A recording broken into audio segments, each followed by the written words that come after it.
भूले तो नहीं हैं सपा का वो काल जब अपने अखिलेश भैया की छत्र छाया में पल रहे सपा के छुटभैये नेता जमकर गुंडागर्दी करते थे। अब हम आपको 2012 से 2017 के फ्लैशबैक में ले जाते हैं, जब इन सपाइयों का तांडव चरम पर था। 2012 में अखिलेश के सत्ता में आने के बाद शैंकी रस्तोगी ने अपनी अवैध पिस्टल से फायरिंग करके एक लड़की की हत्या कर दी थी। इसी साल झांसी में सपा कार्यकर्ता ने एक बीडीओ को गोली मारकर हत्या कर दी थी। वहीं कानपुर में सपा के गुंडे को गुंडा टैक्स न देने पर एक लड़के को जमकर पीटा था और जान से मारने की धमकी दी गई थी, जिससे दहशत में आकर उसने आत्महत्या कर ली थी।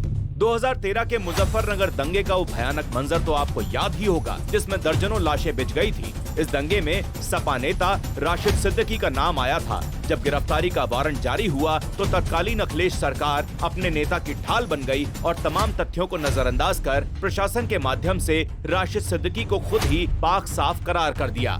2014 में सपा नेता तैयब अली ने रेप में असफल रहने पर छात्रा को जिंदा जला दिया था, जिसके बाद उसकी मौत हो गई थी। इसी साल गोंडा में कब्रिस्तान की जमीन पर कब्जा करने को लेकर सपा नेताओं ने जमकर उपद्रव किया था। इस विवाद में जमकर फायरिंग और हथगोले चले थे।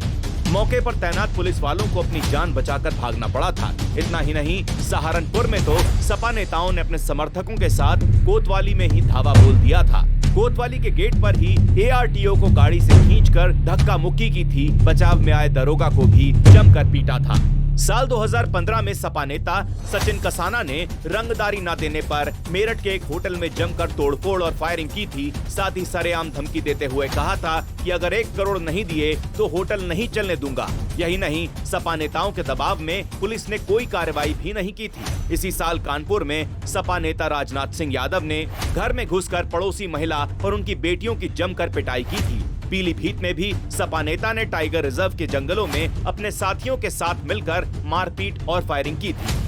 2016 में कानपुर में सपा नेता और उसके दबंग साथियों ने हनुमान मंदिर के कर्मचारियों के साथ मारपीट और फायरिंग की थी। इसी साल सपा नेता ने बाराबंकी में बीडीसी महिला सदस्य और उसके पति की बेरहमी से पिटाई की थी। इससे डरे सहमे परिवार ने अपना घर तक छोड़ दिया था। 2017 में लखनऊ में सपा नेता राम सिंह राणा अपने चेलों के साथ एक रेस्टोरेंट में डिनर करने पहुंचे थे। जब वेटर ने बिल मांगा तो नेताजी ने वेटर को जमकर पीटा। इसके बाद रेस्टोरेंट में तोड़फोड़ की। इसी साल एटा में सपा नेता रमेश यादव के भतीजे मोहित यादव ने पहले तो अस्पताल में डॉक्टर और कर्मचारियों के साथ मारपीट की। इसके बाद उसने थाने के अंदर ही दरोगा को थप्पड़ जड़ दिया था। 2017 में ही सपा नेता की एक और गुंडागर्दी फैजाबाद में देखने को मिली, जहां सपा नेता को टोल प्लाजा पर बिना टैक्स दिए जाने से रोक लिया गया तो उसने अपने साथियों के साथ टोल कर्मचारियों और मैनेजर की जमकर पिटाई कर दी।